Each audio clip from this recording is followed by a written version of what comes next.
আজকের রেসিপি অনুষ্ঠান বাড়ি স্টাইলে ফ্রাইড রাইস। তবে আজকের রেসিপিটা সম্পূর্ণ নিরামিষ। কি করে ঝরঝরে পুরোপুরি সাদা ফটফটে ফ্রাইড রাইস তোমরা রান্না করতে পারবে সেই রেসিপিটাই আমি তোমাদের সঙ্গে শেয়ার করব, একটা সিক্রেট মশলা সহ। যারা রান্না করতে পারো তাদের জন্য নয়, যাদের রান্না করতে গেলে অনেক সময় ভাতটা চিটচিটে হয়ে যায়, চিপচিপে হয়ে যায়, তাদের জন্য এই রেসিপিটা আজকে আমি শেয়ার করে দিলাম। দেখতে পাচ্ছ ভাতগুলো কতটা ঝরঝরে রয়েছে। তো আমি এখানে প্রয়োজন মতন যে জিনিসগুলো মেশাবো সেগুলো নিয়ে নিচ্ছি। সবজিগুলো 3 রকমের ক্যাপসিকাম আমি এখানে নিয়ে নিয়েছি একটা গাজর, আর নিয়ে নেব কিছুটা পরিমাণে বিন। তোমরা তোমাদের প্রয়োজন মতন আর পছন্দ মতন সবজিগুলো নিয়ে নিতে পারো, অথবা সবজি ছাড়াও করতে পারো। তবে সবজি দিয়ে করলে একটু কালারফুল দেখতে লাগে, সেই জন্য আমি সবজিগুলো অ্যাড করে দিচ্ছি। আর সবজিগুলো আমি প্রত্যেকটা একই মাপে একই রকমভাবে কেটে নেব, সেটাই তোমাদের দেখিয়ে দিচ্ছি। Welcome to my channel Shatabdi's kitchen. Shatabdi's কিচেনে তোমাদের সবাইকে স্বাগত। নমস্কার বন্ধুরা, আমি শতাব্দী। তোমরা সবাই কেমন আছো? আশা করি সবাই ভালো আছো, সবাই সুস্থ আছো। আমার নতুন বন্ধু, আমার পুরনো বন্ধু, সবাইকে অনেক অনেক ধন্যবাদ পাশে থেকে এইভাবে আমাকে সাপোর্ট করার জন্য। ক্যাপসিকামের ভেতরে যে সাদা অংশটা থাকে সেটা কিন্তু অবশ্যই ফেলে দেবে। যারা জানো না তাদের জন্য বলে দিলাম, যারা জানো তাদের জন্য নয়। ওই সাদা অংশটা থাকলে কিন্তু অনেক সময় অ্যাসিডিটির প্রবলেম হয়, এমনকি রান্না অনেক সময় তিতো হয়ে যেতে পারে। বিনটা আমি খুব সাধারণভাবে দেখো লম্বা লম্বা করে কেটে নিলাম। তোমরা চাইলে এইভাবে একটুখানি কেটে নিতে পারো। তো আমি সাধারণভাবে যেরকম বিন কাটি সেরকম একটু লম্বা লম্বা করে কেটে নিলাম। সমস্ত জিনিসগুলোই আমি এইভাবে কেটে নিয়েছি, সাথে লঙ্কাটাও এইভাবে চিড়ে নিয়েছি।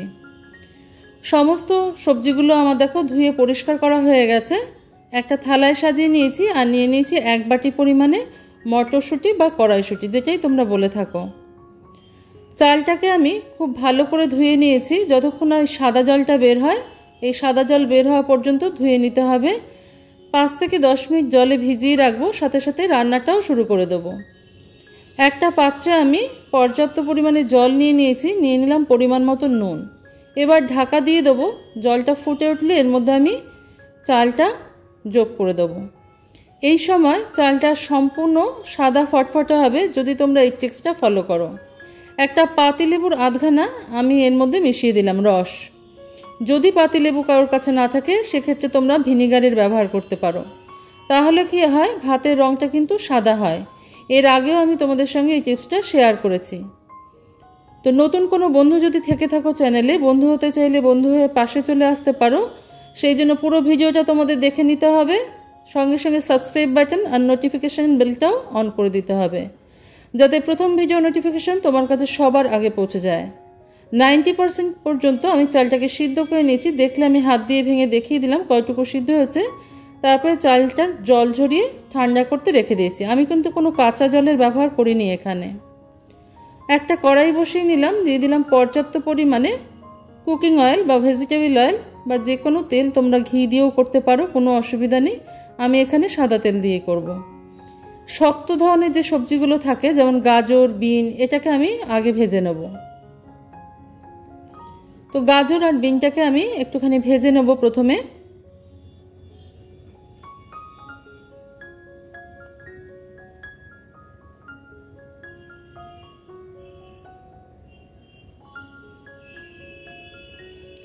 গাজর বিনটা ভাজবার সময় এখন আমি সামান্য একটুখানি নুন যোগ করে দেবো, যাতে এটা তো শক্ত সবজি, খুব তাড়াতাড়ি নরম হয়ে যাবে। খুব সামান্য একটু নুন দিলাম, যেহেতু আমি চালটাও নুন দিয়ে সিদ্ধ করছি সেই জন্য আমি নুনের পরিমাণটা একটু বুঝে শুনে রেখেছি।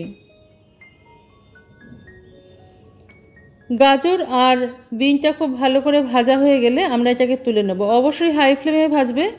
ফ্লেমটাকে হাই রেখে ভাজলে কি হবে, সবজির কালারটা কিন্তু নষ্ট হয়ে যাবে না, নাহলে কিন্তু সবজির কালারটা নষ্ট হয়ে যাবে। আর দুটো বাটিতে আমি দেখো কিছুটা পরিমাণ কাজু আর কিশমিশ জলে ভিজিয়ে রেখেছি অনেকক্ষণ। তো কাজুটাকে তোমরা চাইলে কেউ এরকমভাবে আধখানা করে নিতে পারো, আমি যেরকম করে নিলাম। আর যদি কেউ না চাও, না করলেও চলবে, গোটা দিলেও হবে। তো আমি এটাকে আধখানা করে নিলাম। খুব সহজেই আলগা হয়ে যায় কিছুক্ষণ ভিজিয়ে রাখলে। বিন আর গাজরটা কিন্তু আমার ভাজা হয়ে গেছে, বিনটা নরম হয়ে গেছে। যেহেতু আগে থাকতেই বিনটা খুব কচি ছিল সেই জন্য ভাজতে বেশি সময় লাগলো না। তো আমি এগুলোকে একটা পাত্রে আলাদা করে তুলে রাখবো তেলটা ঝরিয়ে।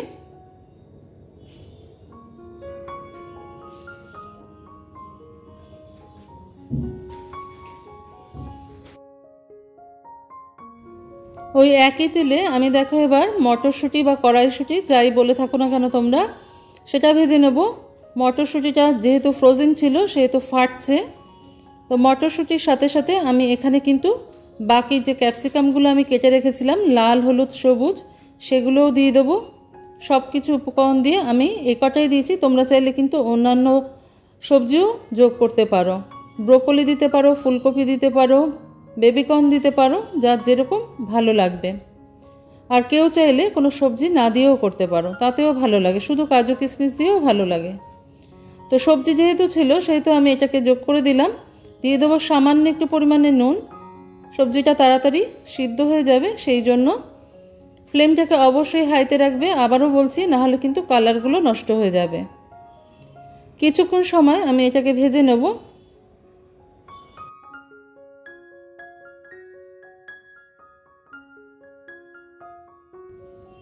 ক্যাপসিকাম আর মটরশুঁটি বা কড়াইশুঁটি যখন ভাজা হয়ে আসবে তখন আমি দেখো এর মধ্যে যোগ করে দেবো ভিজিয়ে রাখা কাজু আর কিশমিশটা। এইভাবে একসাথে রান্না করে নিলে কিন্তু সময়টাও অনেকটা বেঁচে যায়। তো একসাথে সবগুলোকেই আমি দিয়ে একসাথে ভেজে নেব।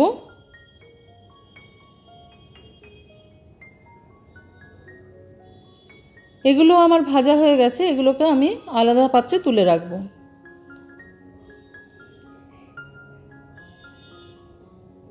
ওই একই তেলের মধ্যে আমি ফোড়ন হিসেবে দিয়ে দিলাম কয়েকটা ছোট এলাচ, দারচিনি আর কয়েকটা লবঙ্গ।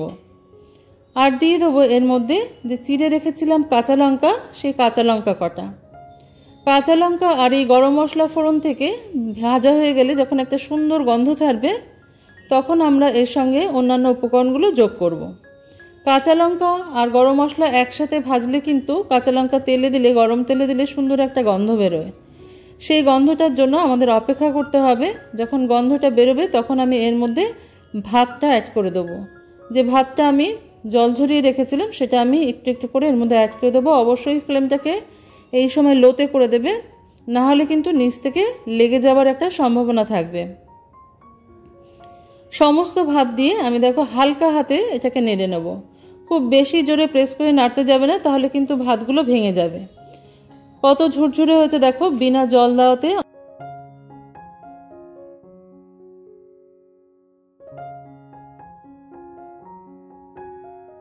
ভাতটাকে সমস্ত কড়াইতে ছড়িয়ে দিয়ে আমি উপর থেকে দিয়ে দেবো ভেজে রাখা যে সবজিগুলো ছিল সেগুলো। এক এক করে সবগুলোই আমি এর মধ্যে দিয়ে দেবো উপর থেকে। সমস্ত সবজিগুলো দিয়ে দিলাম আমি।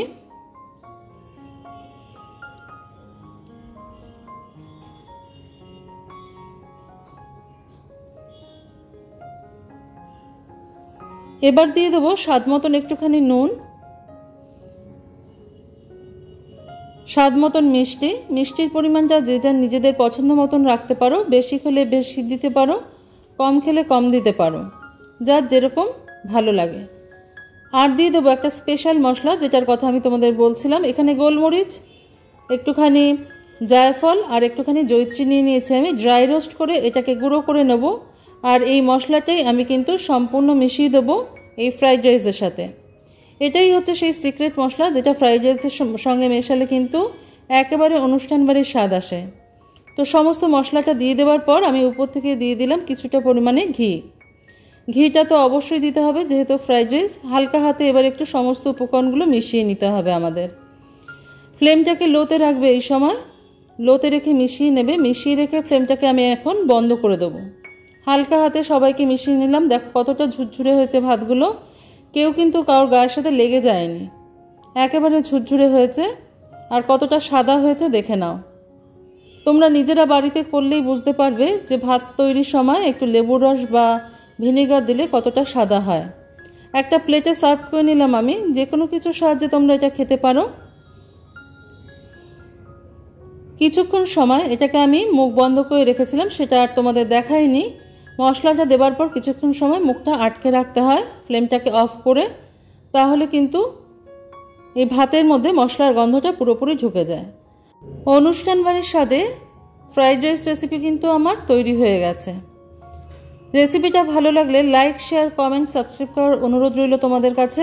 আজকে তাহলে এই পর্যন্তই বন্ধুরা, দেখা হচ্ছে পরের দিন অন্য কোনো রেসিপি নিয়ে তোমাদের সঙ্গে। তোমরা সবাই ভালো থেকো, সুস্থ থেকো।